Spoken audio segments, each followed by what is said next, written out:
nakikita ni Sir Daniel habang nagsasalita si Ma'am. Kaya thank you, sir. Ayan, nasagot niya yung questions ng ilan sa ating viewers. Salamat po.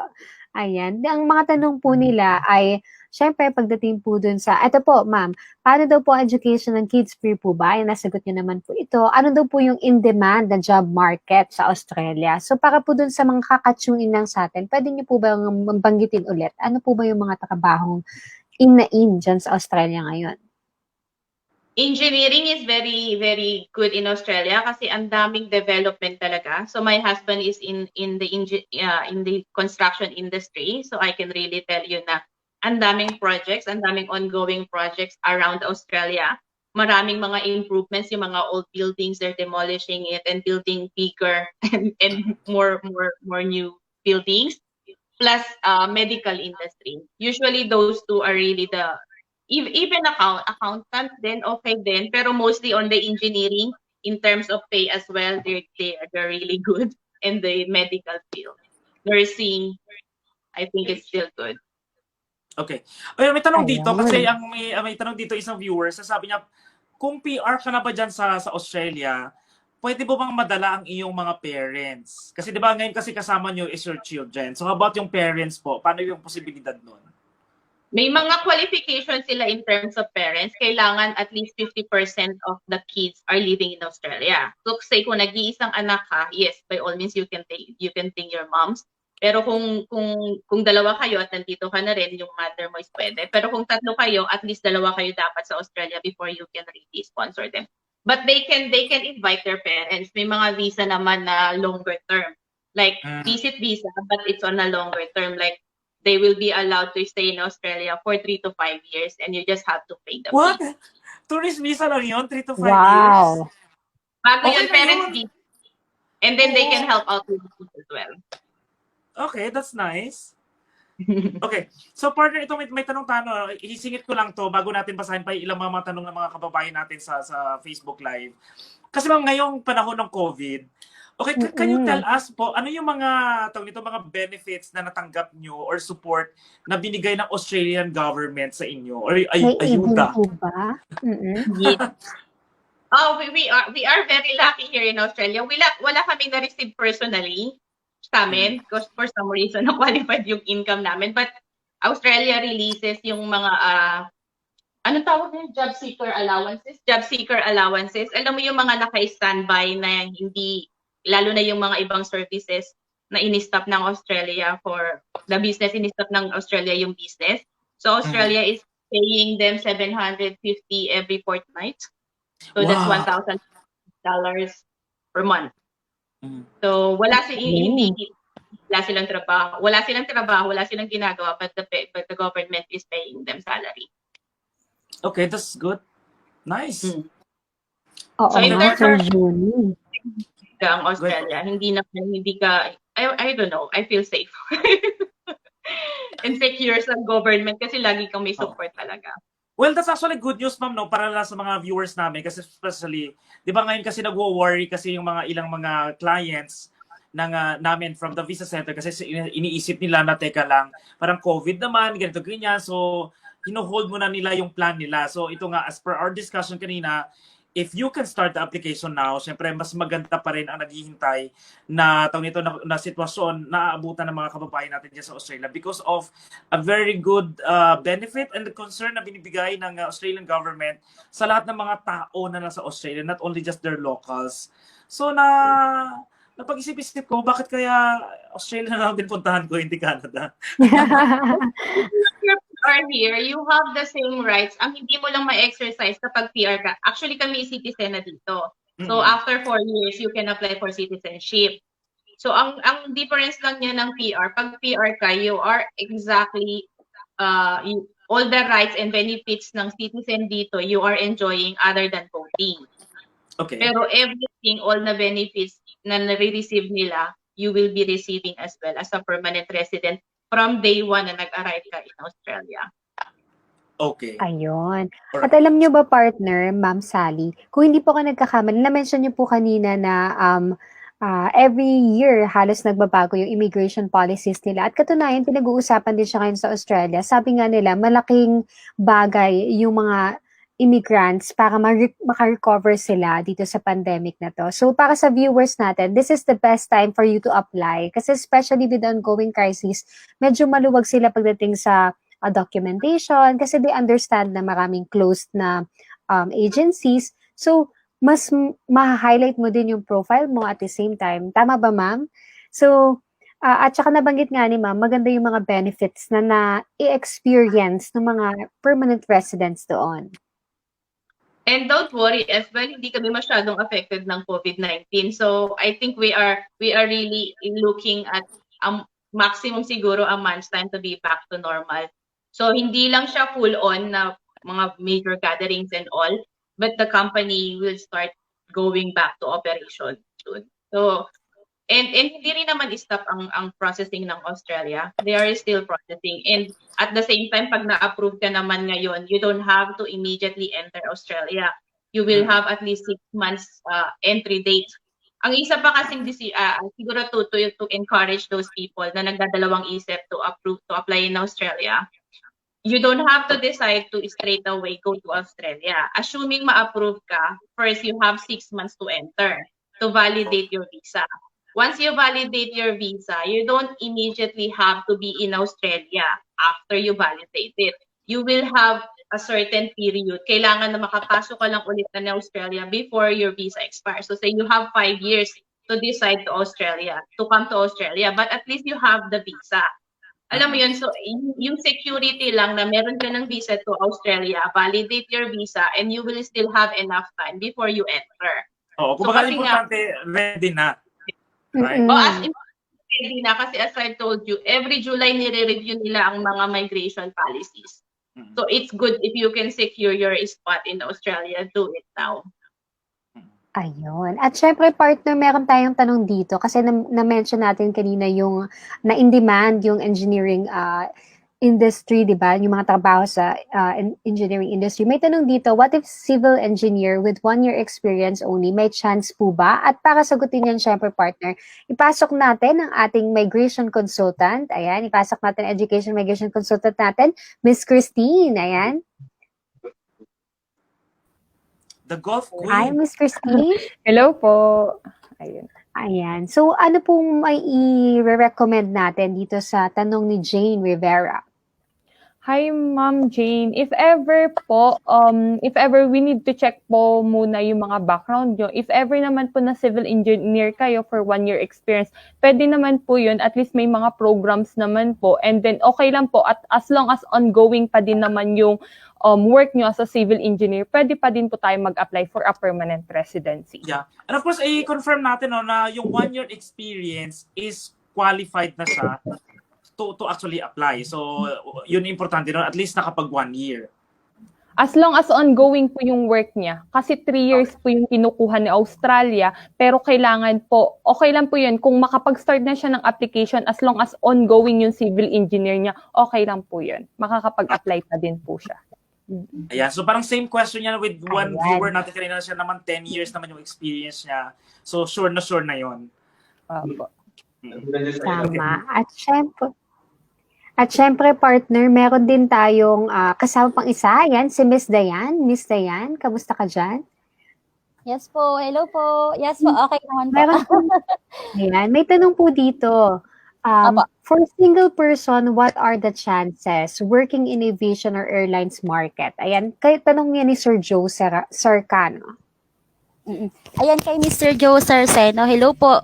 Thank you for your question po. Regarding with aviation market, ayun naman na-discuss naman din ni Miss Salie. In terms of Australian market, yes po, especially skilled worker din po tayo. So, the best thing po dyan is i-check talaga natin yung qualification as per Miss Salie nga po na in terms of permanent residency, kailangan talaga meron tayong at least 3 years work experience. So, by that, kailangan din talaga natin check yung qualifications natin aside from that po. If qualified na po tayo for permanent residence po.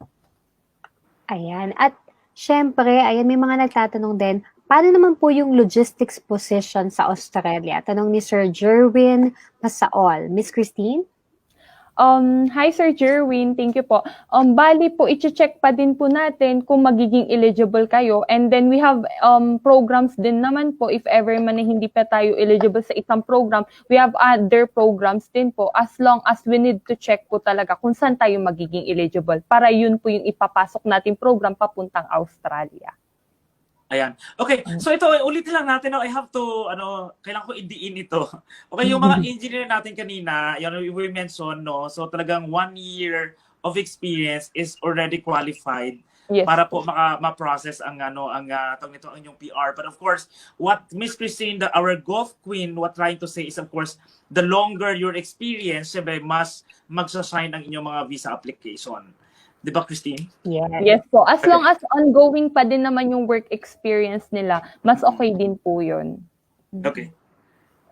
Ayan. At syempre para sa mga viewers natin, kung meron kayong friends na engineer or may mga kamag-anak kayo, ayan, encourage nyo sa kanila, i-share nyo sa kanila itong video na to. Kasi ayan, si Miss Salie at ang kanyang asawa na isang engineer ay kasalukuyan na ngayong nasa Australia at natatamasa na nila yung benefits ng pagiging permanent resident. Kaya, di ba, tama yung comment ng isang viewer natin, partner, sana all. Yun na lang yung sabi niya eh, sana all na lang. Kaya nga, sana all, nasa Australia. If we can have everyone, if we can help a lot of people na makarating dito sa Australia, we are willing to help them as well pag nandito na sila. Kasi we know how good Australia is, so we want everyone to na-qualify talaga, na pumunta rito kasi they will see the difference. I can really compare, not to brag about it, but I can really compare kung hindi kami umalis ng Australia and ng Dubai. Lang ating 50% off. Kaya kung ako sa inyo, sa mga viewers natin dyan, ito na, tumawag na po kayo or mag-message na po kayo sa ating WhatsApp number para po mabigyan kayo ng schedule for our free assessment and consultation. Okay, so ito, pahabol na tanong na lang natin, Ma'am Salie. Alam naman natin mga Pilipino, di ba, siyempre bagong bansa yan, and gusto nila yung association nila with Filipino din. Can you share a little bit of Filipino community dyan? Okay, may mga supermarket, restaurant, may mga Filipino organization ba dyan? Kumusta ang consulate? At kung ano-ano pang mga, mga pakana at mga pakulo ng mga Pinoy dyan sa Australia? Filipinos are everywhere. Kahit sa state ka dito, maraming Filipinos and they're willing to help. Hindi mo rin mamimiss masyado ang Filipino food kasi may mga Filipino restaurants, may mga Filipino shops din dito, like dito lang sa lugar namin on our street, meron kaming Filipino shops there where you can buy longganisa, nor, anything Filipino. So hindi mo masyadong meron ding tilapia and bangus. So everything, mga restaurants, and in terms of Filipino support, marami rin siyang mga community. Now, may mga community helping students, may mga community helping migrants, and even may mga Filipino din na really giving out like charitable work, like dun sa mga nag-i-start. Minsan may mga ibang lugar dito na you just have to queue in. May mga groceries every Thursday na pinamimigay nila dun sa mga new settlers, mga bagong dating. Okay. So wala silang dapat ikabahala kasi nga same with Dubai na parang 'di ba dito kasi parang nasa Pilipinas ka lang din. 'Di ba? Parang ka nasa Quiapo kasi mix yung Christian and Muslim. So sa Australia, parang nasa Maynila ka lang din. So yun yung kagandaan. So wala silang dapat ika-worry talaga. Lalo na may mga specific suburb dito na kilala siya as Little Manila. So parang sa Dubai, may mga Little Manila tayo. May mga ganong places din. And in terms of church, may JIL dito, Jesus is Lord Church. So just going on that church alone, you will be connected to a big community of Filipinos. Okay, good. So ito ma'am, kasi yung tanong natin, kasi syempre, pupunta sila ng Australia and of course, magiging employer nila will be Australian. Can you define yung natural na pag-uugali ng mga Australian dyan, lalo na sa mga employers, para at least alam nila kung sila ba yung tipong mga laid back ba sila, or kasi di ba may mga lahi talaga na sadyang frank ka lang sila magsalita, pero hindi talaga sila galit, or malaki ba talaga boses sila, or parang kinakain ba nila yung kanilang mga salita, kaya medyo nakakabingi para sa Pilipino. So, sino sila as a person? First adjustment mo dito will be the accent kasi we're so used to American accent and they are very laid back even sa pagsasalita nila. So, okay. But I have to when you ask about Australian employer, because they are very good employers. Kasi ano sila, very relaxed, very laid back. Walang overtime dito. They cannot force you to stay back after 5 o'clock.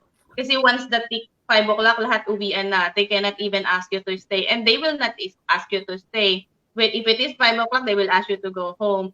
And then every Friday dito, we are having Friday drinks. Usually, it's a culture here in Australia. Na pagdating ng Friday at 4 o'clock, Australian culture yun na, Australian environment ng workplace. So pagdating ng 4 o'clock, every Friday, you can drink at work. Meron silang provided na mga beer, mga snacks and everything in the office. Ako lang nagwaw ng mukhang ako lang nag-opino. We have Friday drinks in the office. So every Friday after 4 o'clock, you can just chill and provided ang beer, provided ang mga snacks. So wala na talagang paggagastosan. Don't have everyone here. We only address them by name. Even the CEO or the director, you just have to call them by name. Like, oy, Paul. So walang ma'am sir dyan? Walang ma'am sir, wala. Sir? Okay, that's good. Okay, Ayan. so partner, yung mga comments pa ba tayo na magaganda na pwede natin ibato kay Ma'am Salie bago natin pag-usapan na ang kanyang negosyo. Ayan, so ito mga matutunan tayong mga business tips sa kanya, di ba, sa pagpapatakbo ng negosyo sa ibang bansa at bakit siya nag-decide na bitawan ang kanyang trabaho at mag-focus sa kanyang kakaiba at special na negosyo dyan sa Australia. So partner, basa muna ng ating mga natitira pang mga importanteng katanungan na hindi natin nasasagot.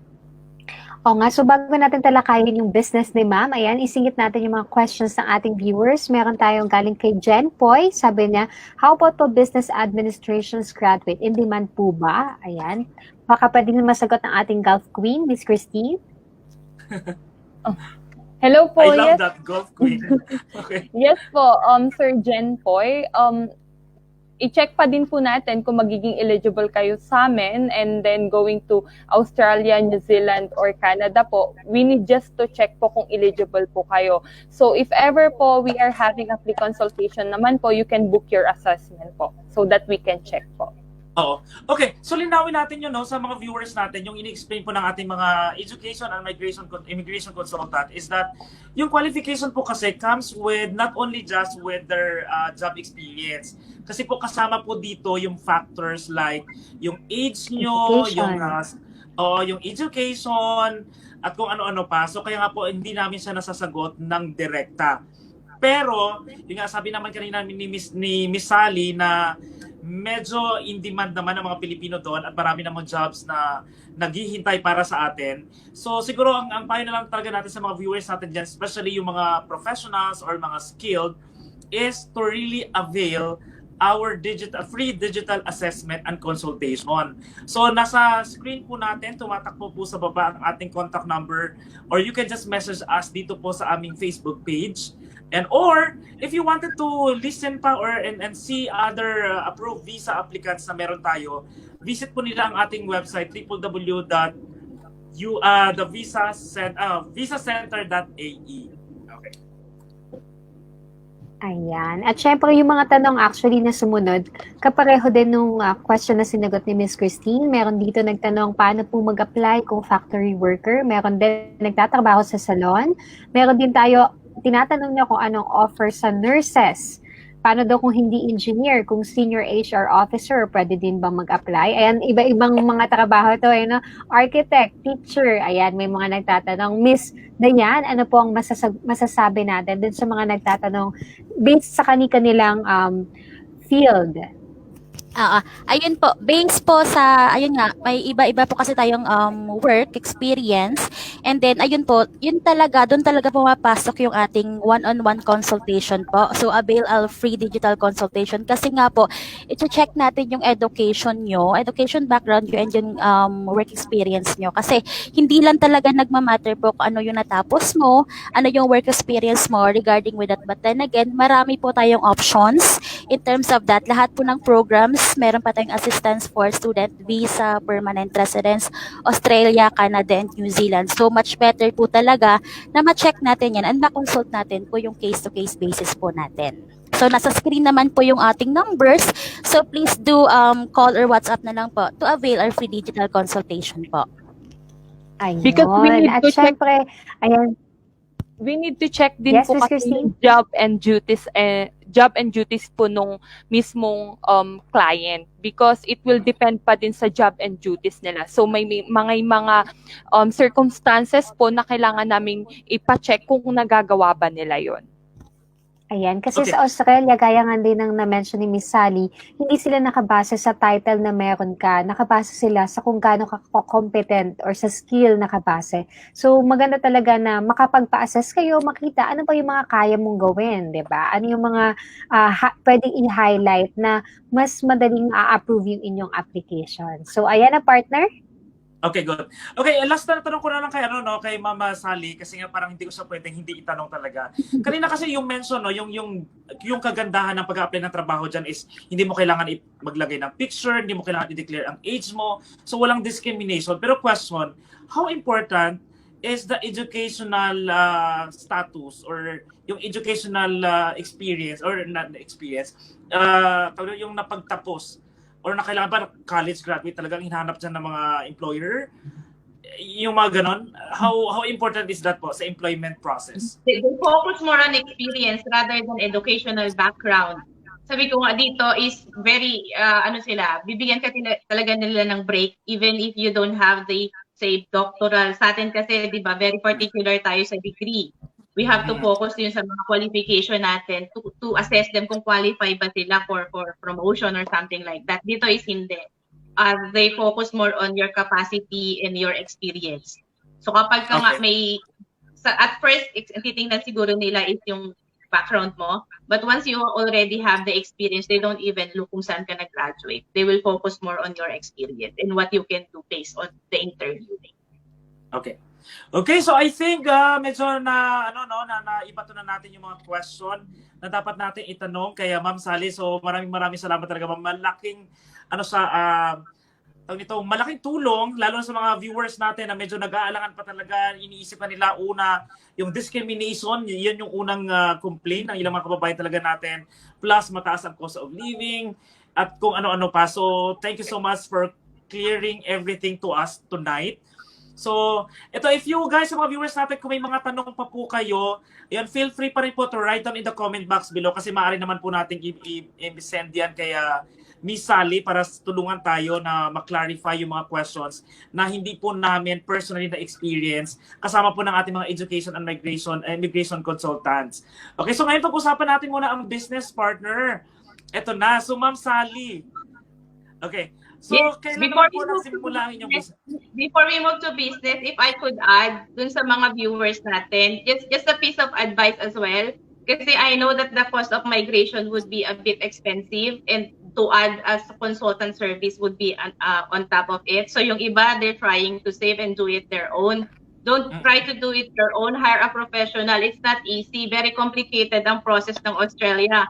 Depende sa qualification or sa skill na ina-apply mo. Iba't ibang assessing agencies ang dadaan, depende sa qualification mo. So don't try to save money and spend a lot of time understanding it yourself and then end up being denied on your application. So if you can, since pupunta ka na rin naman, you decided to invest on coming here in Australia, I would strongly suggest to hire a professional consultancy service that can guide you, even on your resume, what you have to put on your resume, what you have, what documents you need to prepare. It is better and it will give you peace of mind if you will really have someone professional helping you out with all those things. That's big things. So don't save on that. Yes, at yung explanation na yun ni Miss Salie ay nagda-direct yan sa The Visa Center kasi nga we have 17 years or more than 17 years of experience handling visa applications talaga to Australia, Canada, and New Zealand. Okay. Thank you so much, Ma'am, sa sa napakagandang paliwanag na yan. Kasi we understand nga sa mga kababayan, natatakot sila maglabas ng malaking pera. So, minsan iniisip nila, sige, ako na lang magpa-process, total, matalino naman ako. So, mas maganda pa rin talaga na alam talaga nila yung may professional talaga na ano yung tamang application na ipapasa, bakit ito yung profession na ilalagay, bakit ito yung let's say, lalo na sa mga student visa natin, bakit ito yung course na dapat kukunin.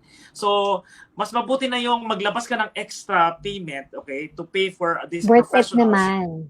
Oo, worth it Do it naman kasi the sure. right way. Do it the right way. And the Visa Center is really helpful. Lawrence is the one who helped us out. Kung hindi dahil kay Lawrence, we will not be here 10 years ago. So yeah, please help. And the smooth sailing din yung process kapag ka may consultancy. Yung guided ka every step of the way. And hindi ka kabado kung ano ba yung mali sa application mo because you know that you've been guided properly. So yeah, and Visa Center, they're the best. I can really recommend everyone na nagtatanong sa akin about coming here in Australia, I recommend the Visa Center kasi proven and tested. And hindi lang yun may after services pa sila. So the best. Go for Alright, it. thank you so much po. Shout out at salute kay Sir Lawrence na nanonood din sa live stream natin ngayon. Ayan, thank you so much, Sir Lawrence. Ayan, Sir Lawrence, talagang kilala na ang bagsik at galing mo talaga sa pagtulong sa mga kababayan natin na matupad ang kanilang mga pangarap na makapagtrabaho o mag-aral o dalhin ang kanilang pamilya sa Australia, Canada at New Zealand. So, thank you so much po. Okay, so ito na partner, pag-usapan na natin syempre yung business ni Ma'am Salie. For sure, she's very ready now. Kasi para sa mga viewers natin guys, maybe if you are interested, kasi alam ko, ang negosyo is online. So, ibig sabihin, kahit yung mga kababayan natin na nandito sa United Arab Emirates or to those who are in the Philippines, if ever man na they are interested, yan, so pwede po silang sumali, okay? So, Ma'am, tell us more. Pwede bang i-play muna natin yung video? Yan, calling the attention of our director para at least may konting pasakali muna para makahinga ng konti si Miss Salie. Yan, so Miss Apple, play muna natin to.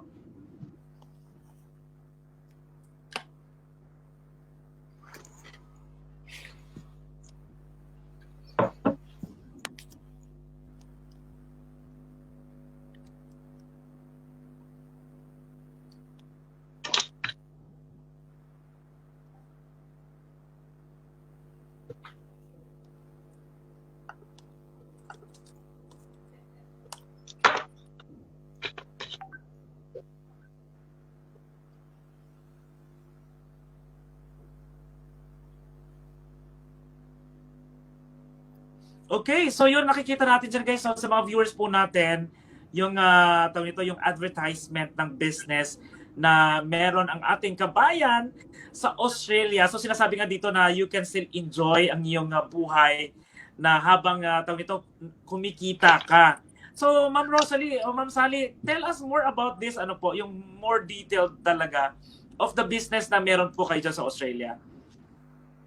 Okay, so everyone naman is moving online. So ngayon nga na COVID, lahat natin nakita natin everyone can access work from home. So this is really the way of the future. So yung business is more on digital marketing. So how does it work is we have a platform. So meron kaming training and online platform na available for everyone. So it's a global business. May ads nga ako dyan in Dubai. So I'm encouraging people kasi if they can find another na mag-offer ng another income stream or a way to come home sa Pilipinas, kasi in reality masarap pa rin naman sa Pinas if you only have a good source of income. So yun yung naging isang primary reason ko nung nag-start ako ng business, because I want to help as much people as possible to find another way to have the freedom and enjoy their financial capacity. So it's a digital marketing. So we have an online platform, we have a training. So most people will just have to follow the training and plug into an online platform and they can really start their online system. So how does it work? Is we're really using different social media to advertise and to attract customers. Mahirap i-explain fully without you really seeing how the business works. But at the same time, what we are really offering is a cheap way to start your online business. Because doing it your own, you need to really understand kung anong mga platform ang kailangan mo, and it will cost you a lot to start it your own. So what we are offering is really an already established system that you will just have to follow. And since it's global, pwede sa Dubai, sa Pilipinas, it is started in Canada actually, and it's just recently started in Australia. So it's a global, so anywhere, anyone who wants to learn can really start their own online business by just following a simple platform that we're offering. And originally, sabi ko nga, ang plano ko lang is to earn extra or to have an income equivalent to my monthly salary. And it's just so happen na since online nga siya, ang bilis niyang nag-grow. So until I officially registered it as a business to maximize yung income ko and to reduce my tax in Australia. Because if I will be earning a lot, then I will have to pay a big amount if I will not register it as a business. So officially registered siya as RCDC Lifestyle Ventures Pty Limited here in Australia. So yun, so for everyone who actually wants to start their own online business, you can just connect with me. So or register on my link. So it's easy, promise, it's easy. It sounds complicated, but it's the easiest online platform that you can see out there because I've already explored some other opportunities online and some of them are really complicated and will require you a lot of money. In here, you can really start your business at a very minimum capital. It's still a business in the end, so you need a capital. But in here, compared to traditional business and compared to other platform, it's very easy and cheap to begin with. Okay. So yun yung question ko po. So for them to join itong business po na binabanggit nyo, kailangan ba naka full-time talaga sila or they can do that while still working?